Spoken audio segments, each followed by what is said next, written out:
Welcome to China in Focus. I'm Tiffany Meyer. Our top story: President Trump says he doesn't want a war with China, but that the U.S. is well equipped to handle a potential conflict. Plus, more on why Trump said he wouldn't show Elon Musk his war strategy. We don't want to have a potential war with China, but I can tell you if we did, we're very well equipped to handle it. The State Department offering an up to $15 million reward for information about these 4 Chinese nationals. Authorities say they smuggled critical tech parts from the U.S. to Iran, and those sales helped Iranian terrorists make a fortune. Nvidia announcing a plan to invest hundreds of billions in U.S.-based microchip making over the next 4 years. More on the Trump administration's push for companies to make their products here at home. And President Trump invoking emergency powers to boost U.S. production of critical minerals. More on the need to cut U.S. reliance on imports from China.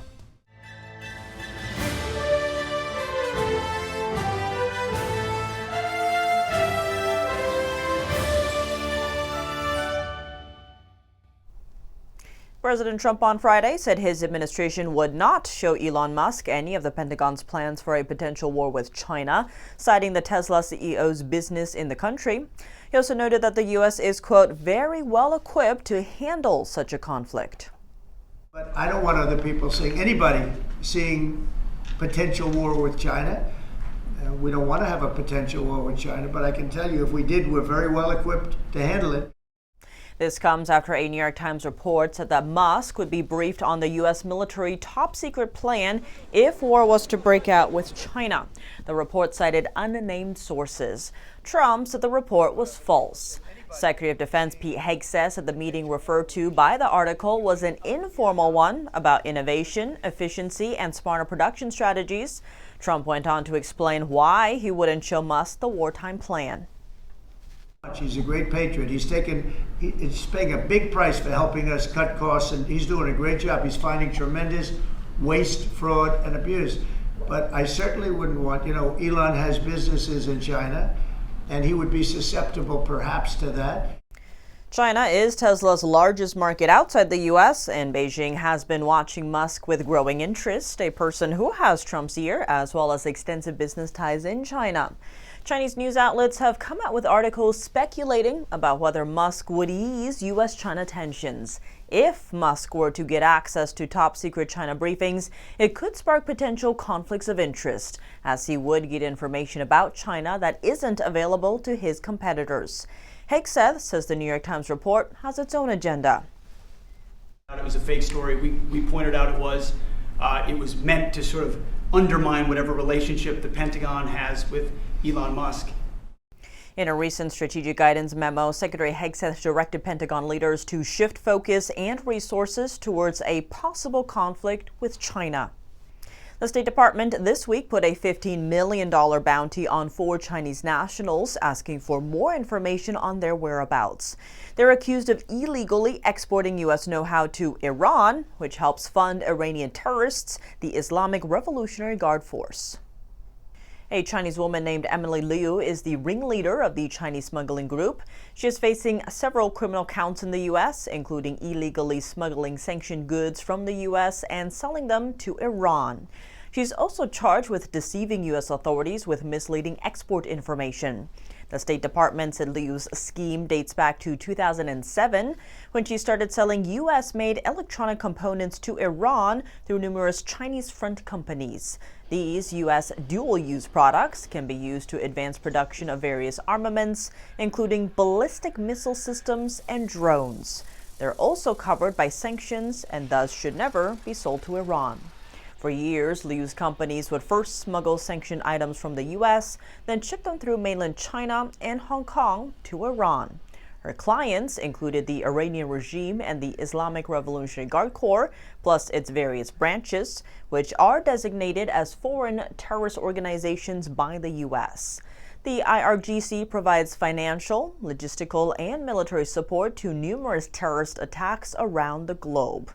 That covers Hezbollah in Lebanon, Hamas and Palestinian Islamic Jihad in Gaza, the Houthis in Yemen, and various Shia militias in Iraq and Syria. Through an array of front companies, the IRGC and its followers earned millions of dollars. That money eventually cycled back to funding more terror groups and activities. Now, Liu and her conspirators are on the FBI's most wanted list. The FBI issued arrest warrants on them last January, but the group is still at large. Based on the State Department's Rewards for Justice page on X, dozens of Chinese fugitives are of interest to the U.S. government. President Trump signed an executive order on Thursday consolidating federal purchases in an agency called the General Services Administration. The White House says the move is to eliminate waste and boost efficiency in federal purchases. On the supply chain front, Trump also greenlit an order that seeks to strengthen mineral production in the United States. This decision comes amid concerns that Communist China is seeking dominance in these critical materials. Meanwhile, a senator from Montana, Steve Daines, is in Beijing. He said he would speak with Chinese officials about curbing the flow of fentanyl into the U.S., reducing the U.S. trade deficit with China, and ensuring fair market access for Montana farmers. The Republican arrived in Beijing off the back of a meeting with top leaders in Vietnam. His visit comes after President Trump slapped 20% tariffs on China, and Beijing retaliated with 15% duties on U.S. farm goods.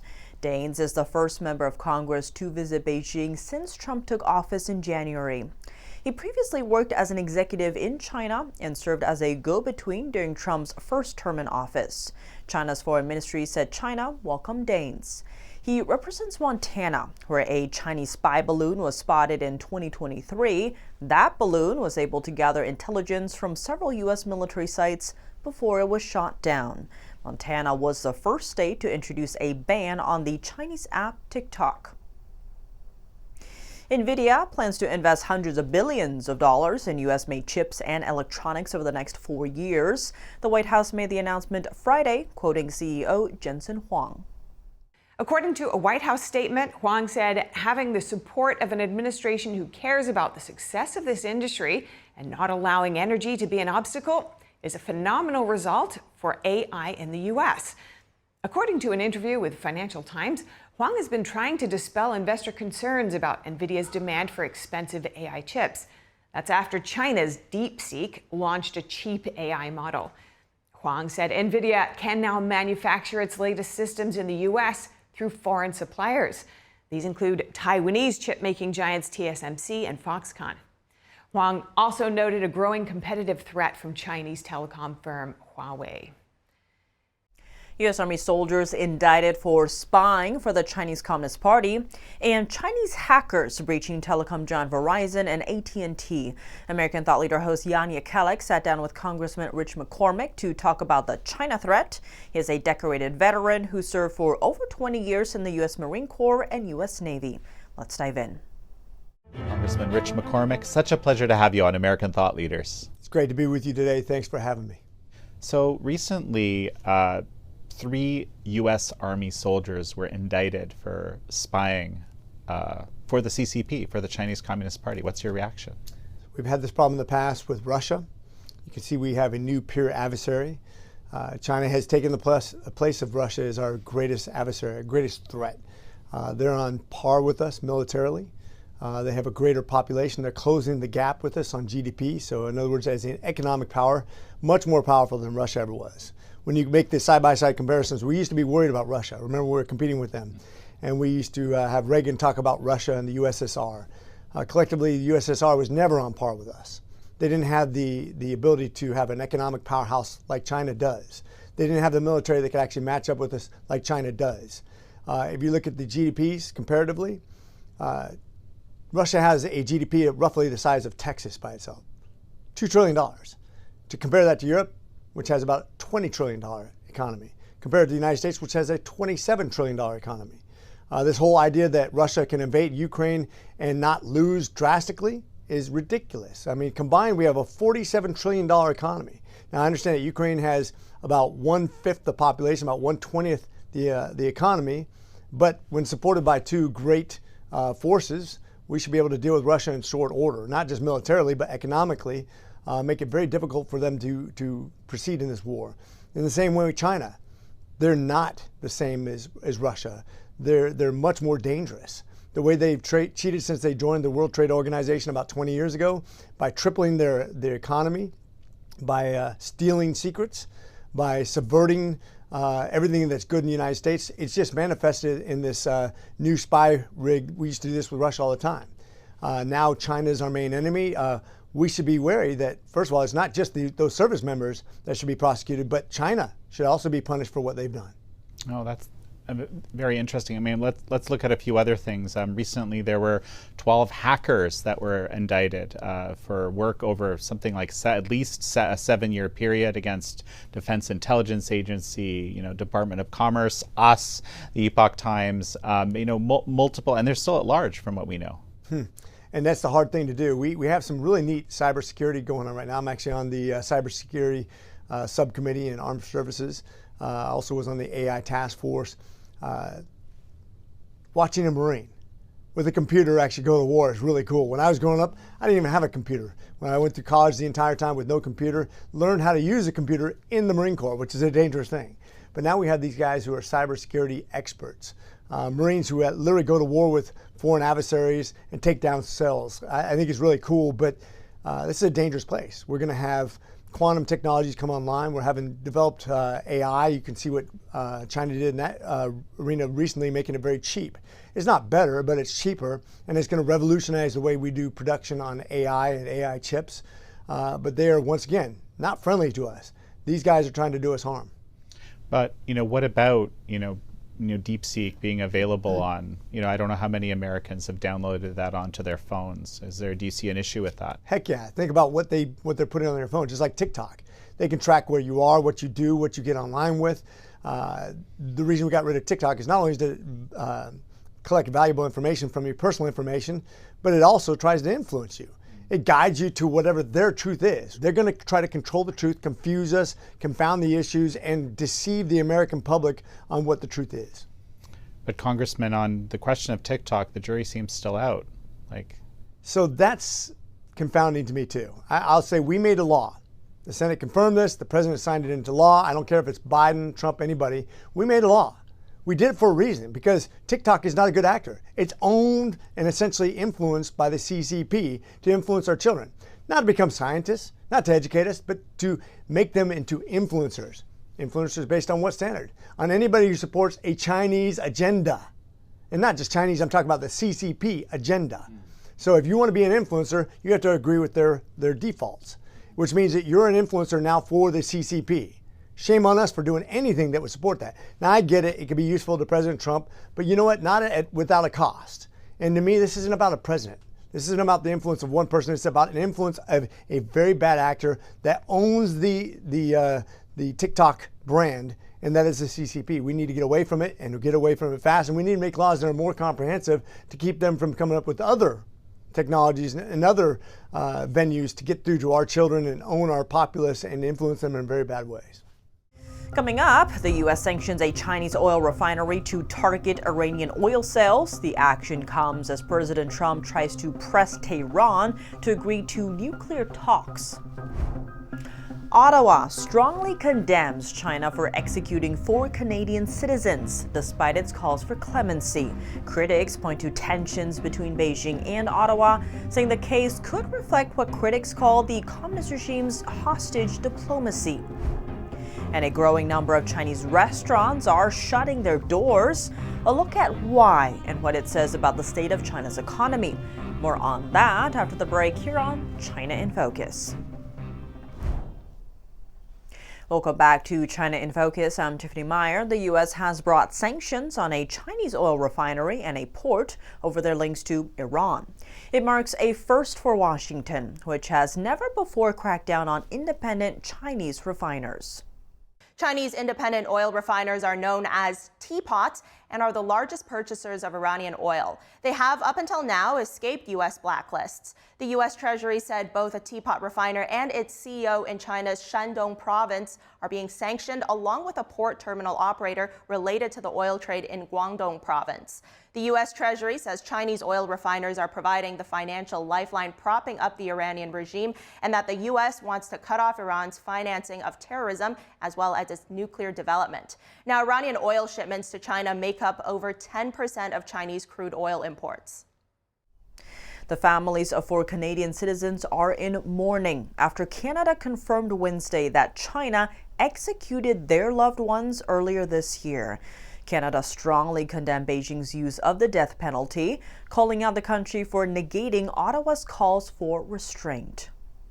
A Beijing spokesperson responded Thursday, saying China treats criminals equally regardless of their nationalities, and urged Canada not to interfere with China's judicial sovereignty.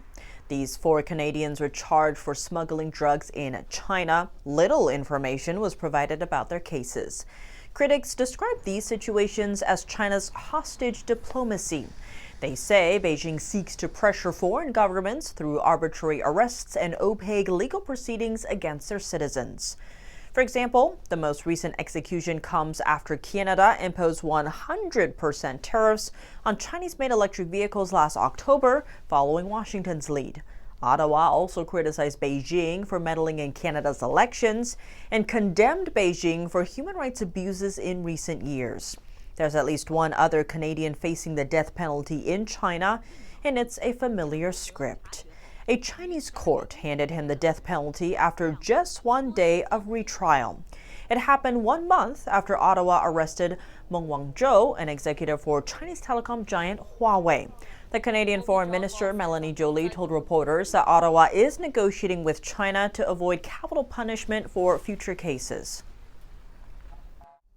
Inside China, the stories of many failed restaurants seem to mirror the country's battered economy.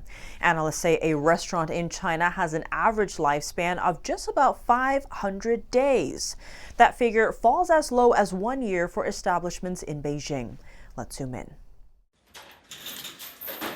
When a restaurant dies in China, it can look something like this. Hauling out huge fridges, industrial stoves, and bread ovens to cart away for resale. It's good business for this team, led by An Da-wei, known as the Restaurant Undertaker.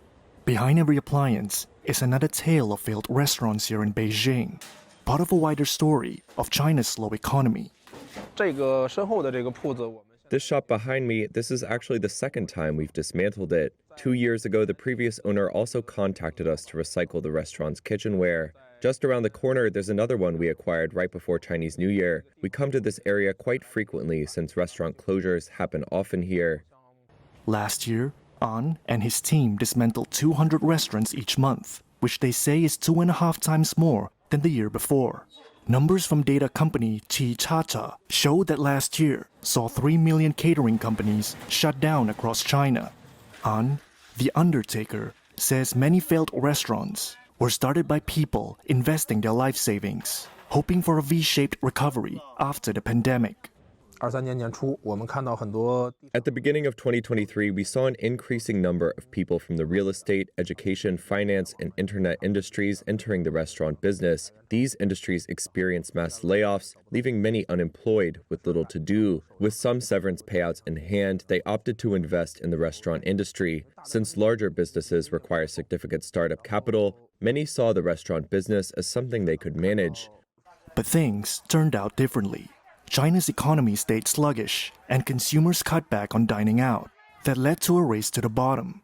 Businesses repeatedly lowering prices to outdo each other, which in turn ate into profits. As restaurant closures rise, An says even long-established businesses are at risk. Restaurants that have been operating for more than 5 years made up more than 9% of our collection of closed restaurants. Previously, we had never seen such a high number of long-established restaurants shutting down. This indicates that even experienced restaurant owners with deep industry knowledge are still losing money. I believe this reflects a significant decline in consumer spending. People simply aren't dining out as much as before. In February this year, consumer prices dropped the most since January 2024, raising worries about a possible deflationary spiral. An said in first-tier cities like Beijing, Shanghai, and Shenzhen, the monthly restaurant closure rate exceeds 10%, and in some months, it even surpasses 15%. He says that means for an average person, opening a restaurant is almost a guaranteed failure. That's all for today's China in Focus. I'm Tiffany Meyer. If you have any feedback on the show or have something you'd like to see us cover, send us an email at chinainfocus@ntd.com. We'd love to hear from you. For on-the-clock original news coverage, visit us at ntd.com or download our NTD app. Thanks for watching. See you soon.